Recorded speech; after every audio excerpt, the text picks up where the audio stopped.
Boa noite. Falaremos sobre a coagulação sanguínea e a hemostasia. O nosso grupo é composto pela Amanda de Souza, Bruna Invenção, Camila de Faveri, Eduarda Martins, Guilherme Bezerra, Isabela Pita, Jéssica Albert e Mariana Leme. O presente trabalho é sobre coagulação sanguínea e a hemostasia, mais concretamente sobre qual a relação entre esses dois temas e a sua importância. O objetivo do trabalho é explicar como funciona o processo de coagulação sanguínea. E o trabalho está dividido em 4 tópicos. Primeiramente, abordaremos a hemostasia primária e o tampão plaquetário. Depois, falaremos sobre a hemostasia secundária e a coagulação sanguínea. Falaremos sobre os anticoagulantes. E, por fim, citaremos 2 exemplos de casos clínicos.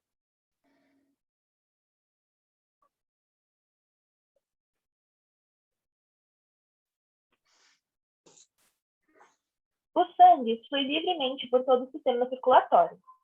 A hemostasia é um processo de manter o sangue dentro de um vaso danificado. Durante esse processo, é preciso que o organismo, o corpo, mantenha um equilíbrio adequado, pois pouca hemostasia geraria um sangramento excessivo, as hemorragias, ou então, muita hemostasia poderia ocasionar a criação de trombos, que são coágulos sanguíneos que aderem à parede de vasos não danificados. E trombos grandes podem interromper o fluxo sanguíneo. Bom, um dos desafios para o corpo é fechar o orifício nos vasos sanguíneos danificados e ao mesmo tempo em que manter o fluxo sanguíneo pelo vaso. Um dos desafios para o corpo é fechar orifícios nos vasos sanguíneos danificados e ao mesmo tempo em que manter o fluxo sanguíneo pelo vaso, que de forma não seja simplesmente bloqueado. Completamente, um vaso sanguíneo danificado, assim como as células irrigadas por esse vaso, elas são após um ponto de dano, que morreriam por falta de oxigênio e nutrientes se o vaso fosse completamente bloqueado. A pressão sanguínea é o que dificulta tal tarefa, e é o fato que o sangue está sob pressão. Se o remendo de reparo for muito fraco, ele pode ser rompido pela pressão sanguínea. Bom, o processo de hemostasia possui algumas etapas. A primeira é a vasoconstrição, que consiste na constrição imediata dos vasos danificados. Ou seja, como a gente pode ver na imagem, o vaso vai diminuir o seu diâmetro, a fim de reduzir o fluxo sanguíneo e a pressão de vaso temporariamente. Se você que tem um ferimento em sangramento pressionar esse ferimento, você também contribui para a diminuição do fluxo sanguíneo dentro do vaso. Essa vasoconstrição normalmente é causada por moléculas paráquinas liberadas do endotélio.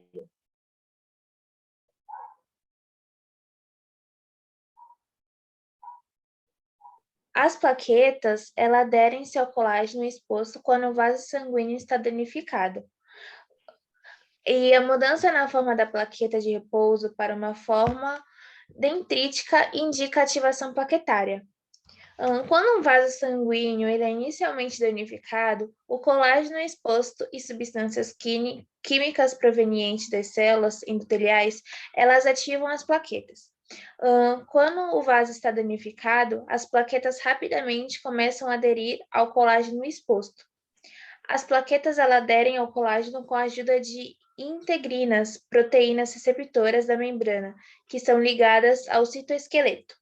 A mudança na forma da plaqueta de repouso para uma forma dendrítica, que indica a ativação plaquetária.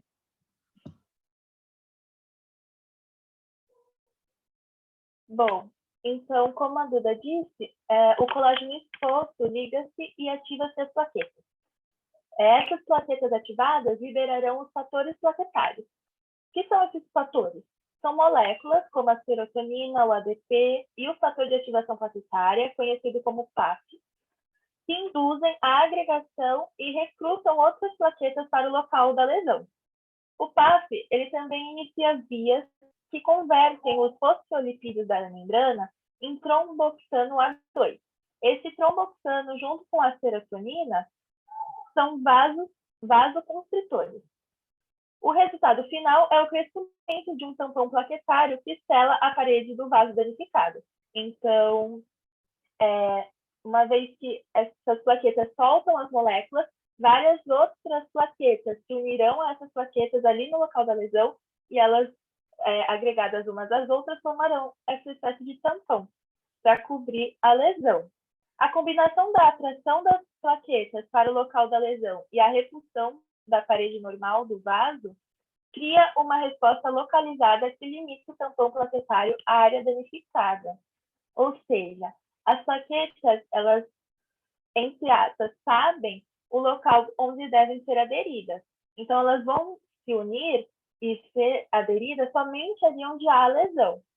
Junto a isso, os vasos não danificados ao redor, as suas paredes inibem a adesão das plaquetas. Então, por isso a plaqueta não gruda em outros vasos, vai ficar somente concentrada ali mesmo na lesão. E eu vou falar um pouco sobre o que é a coagulação sanguínea. Às vezes na nossa vida, nós sofremos pequenos ferimentos, e alguns desses ferimentos acabam sangrando, e a maioria das vezes, essas hemorragias, elas são facilmente regeneradas pelo nosso organismo. E existem dois tipos de hemorragias, né, que nós conhecemos. São as externas, que quando há uma lesão no vaso sanguíneo e acaba tendo extravasamento de sangue no exterior do nosso corpo. E as internas, quando o sangramento ocorre no interior do corpo. E a coagulação sanguínea, ela consiste na transformação do sangue líquido num gel sólido.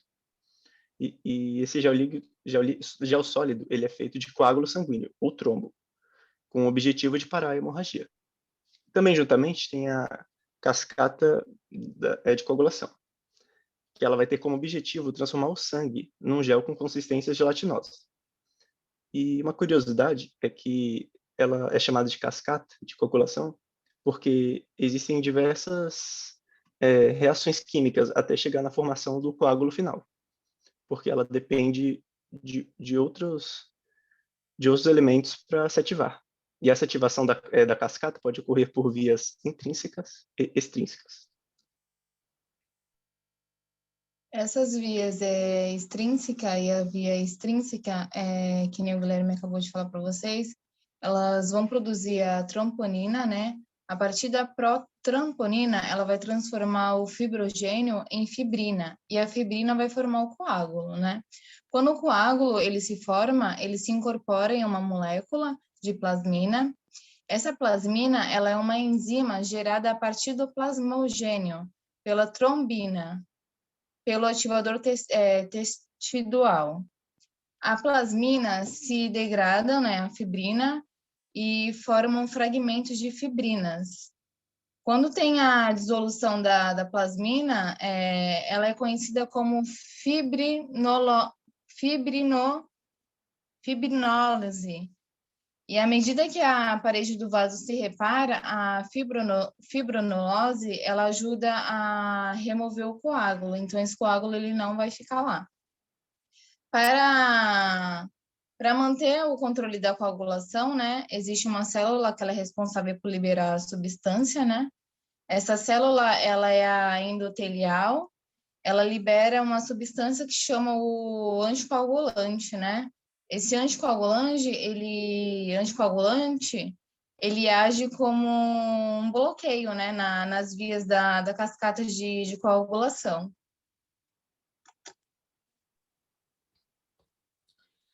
Tá, então agora vamos falar um pouquinho sobre os anticoagulantes. O que são? Eles são dois mecanismos que limitam a extensão da coagulação no sangue dentro de um vaso. O primeiro é a inibição da adesão plaquetária e a segunda é a inibição da cascata de coagulação e produção de fibrina. Os anticoagulantes, eles podem ser divididos de acordo com a via de administração e a forma de ação que eles têm também.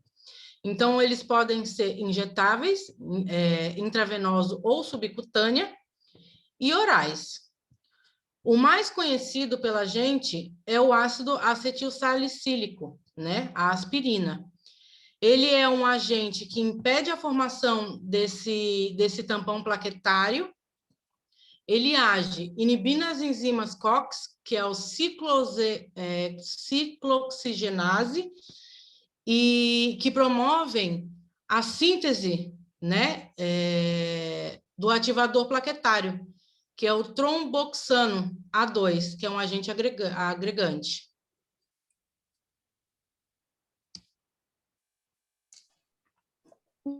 Bom, eu vou falar um pouco sobre como eles funcionam. Eles agem bloqueando uma ou mais reações da cascata de coagulação e eles permitem que o sangue permaneça líquido dentro dos vasos sanguíneos. Isso é bom e ruim. Bom porque vai impedir, né, das pessoas que sofrem de doenças recorrentes a coágulos de desenvolver um futuro coágulo, mas é ruim, porque se a pessoa for fazer uma cirurgia ou fizer um corte na pele, vai sangrar muito. E como os coágulos eles são responsáveis pela cicatrização, né, como o pessoal explicou, essa pessoa vai ter uma certa dificuldade de fechar esse ferimento. Pode passar. E como exemplo, né, de anticoagulante, nós temos um que todo mundo tem em casa, né, que é o alho. O alho, ele tem propriedades anticoagulantes, né, e o seu consumo em excesso, ele pode ter formas bem graves, né, ele é contraindicado para mulheres grávidas, né, e pessoas também que vai passar por cirurgia, né, o seu poder de evitar a coagulação vem do alto teor de vitamina B, tá? Pode passar. Nós vamos falar também de um caso, né? Eu sou instrumentadora cirúrgica, e isso aconteceu comigo dentro de um centro cirúrgico. Homem, 56 anos, ele tinha muitas infecções, né, nas amígdalas, foi encaminhado para cirurgia, para avaliação cirúrgica, e fez todos os pré-operatórios, estavam todos ok, né? Só que uma semana antes, ele começou a ter um resfriado, e ele, com medo do procedimento ser cancelado, né, por esse motivo, ele resolveu tomar chá de alho com gengibre, né? E o procedimento da amidalectomia, ela demora em média de 30 a 45 minutos no máximo. Esse procedimento durou quase 5 horas. Os níveis dele começou a baixar, pressão baixou, frequência cardíaca começou a aumentar, não dava para fazer, não tinha coagulação nenhuma.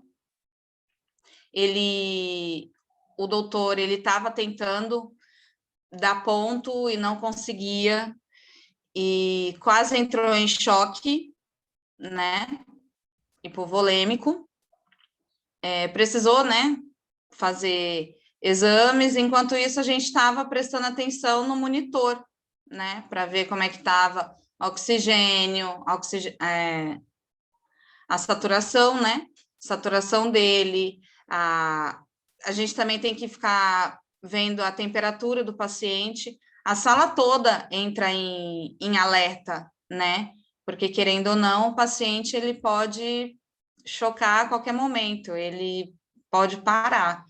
Então, mas esse paciente, graças a Deus, ele sobreviveu após 5 horas, né, de cirurgia, de uma cirurgia que seria, no máximo, 45 minutos. No pós-operatório dele, nós fomos investigar, né? Perguntando se ele tomava algum tipo de anticoagulante, ele disse que não. Aí a gente começou a conversar, perguntando o que ele tinha, se ele antes ele estava com alguma coisa, se ele tomou alguma coisa. Ele falou que começou a tomar um chá de alho com gengibre. Então, nós fomos pesquisar, né? Porque até então a gente também não sabia. A gente foi pesquisar e descobrimos que foi isso. Hoje ele está bem, graças a Deus, não sofre mais de amidalite, né? Porque tiramos as amígdalas dele, mas é um alerta. Tem que tomar bastante cuidado o que a gente ingere. Bom, eu vou explicar sobre a doença de von Willebrand. Como ocorre a doença? A doença ela é geralmente causada por um defeito herdado no gene, né? O gene onde vai controlar a produção de uma proteína importante para o processo de coagulação no sangue, a chamada fator de von Willebrand. Bom, e o que é a doença? A doença ela é um distúrbio do sangramento causado pelos baixos níveis de proteína de coagulação no sangue.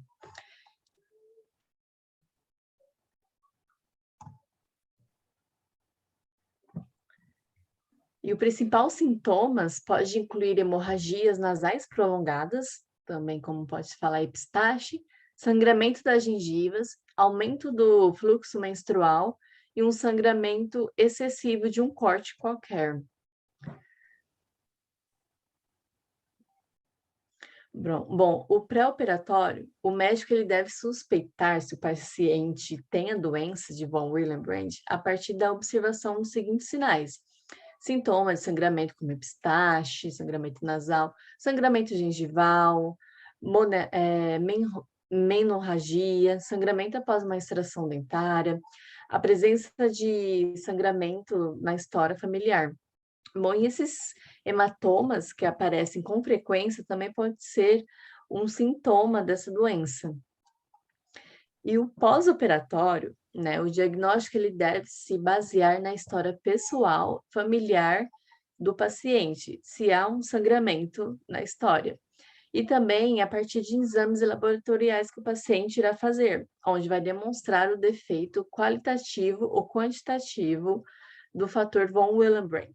E também o paciente deve ser monitorado a cada 12 horas.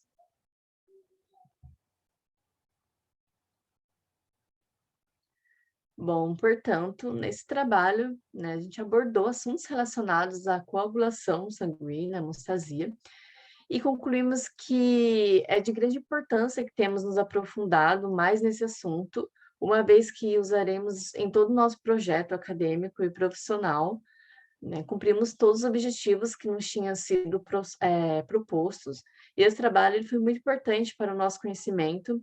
Conseguimos também compreender melhor que se trata, né, a coagulação sanguínea, e também permitiu desenvolver uma pesquisa, aperfeiçoar as competências de investigação, organização e comunicação de informação.